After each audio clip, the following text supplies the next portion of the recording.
When we think about the end of a society, we often think about war or climate change. But what if it would be simpler than that? What if it was just about us stopping having babies?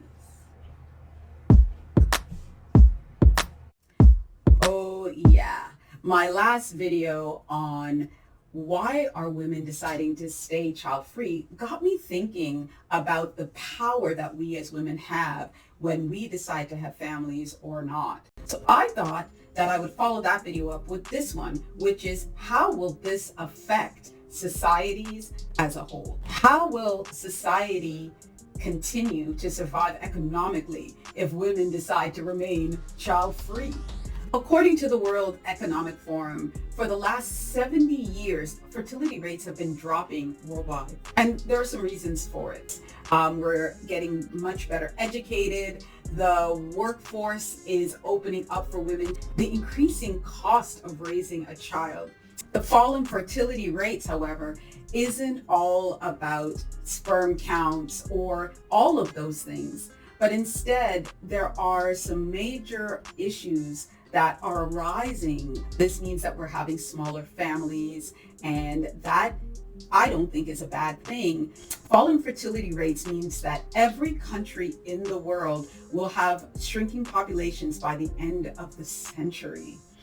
It is so obvious from an economic and societal perspective, the child-free movement is going to have some major positive as well as some negative effects. The capitalist system, in fact, is built around having people in their system, not fewer and definitely not older.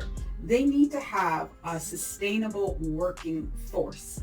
You don't want a whole pile of old people. You need them young folk to be able to work. According to a blog post by Michigan State University, strain on the workforce is going to affect the economies of the world. In a world that has fewer people, there's going to be less economic growth.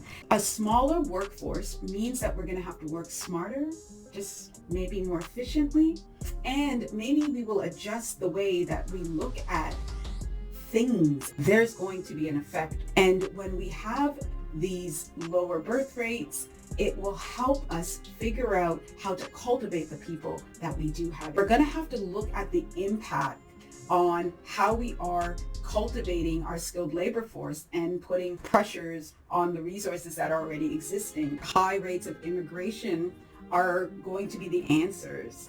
And if you're interested in hearing a little bit more in depth why this has been a growing challenge, feel free to check out my video that I did, which is all about being child-free and why this is happening. We have to think about climate change. A lot of people are deciding not to have children because we are worried about the future of our planet.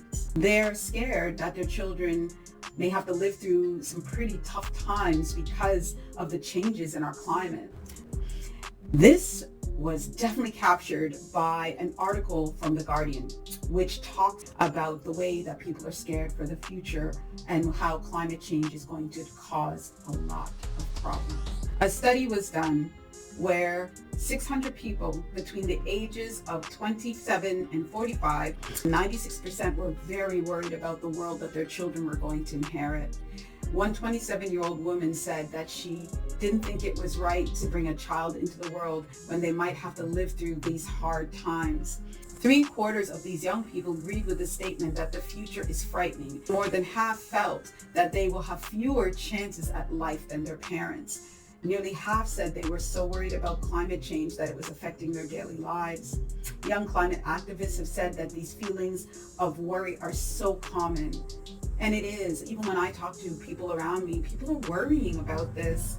And additionally, when we stop having these babies, it leads to a decrease in demand for goods and services, which in turn affect our economic growth. These are some real things, but I don't also think that they're all bad. But on the other hand, it just means that we may have to make some adjustments. What I'm hoping is that as we get a little leaner, we'll lean into each other. But I don't think it can be lost on us that having a child-free lifestyle offers an economic flexibility and financial freedom as well. When you are child-free, you have an option to allocate your finances towards your personal growth. You can build opportunities for yourself, and you can contribute to a reduction into the carbon footprint. Essentially, maybe we'll be able to create a better village.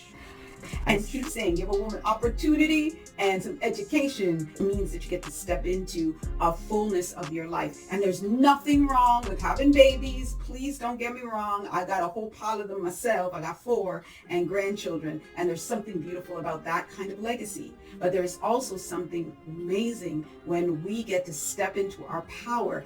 It is a very individual choice. So thanks for watching, and don't forget to subscribe, help me along with this algorithm, because I love when we connect back in and we have these opportunities to have these talks. What do you think about being child-free? What do you think about how we are going to have to reshape the economy?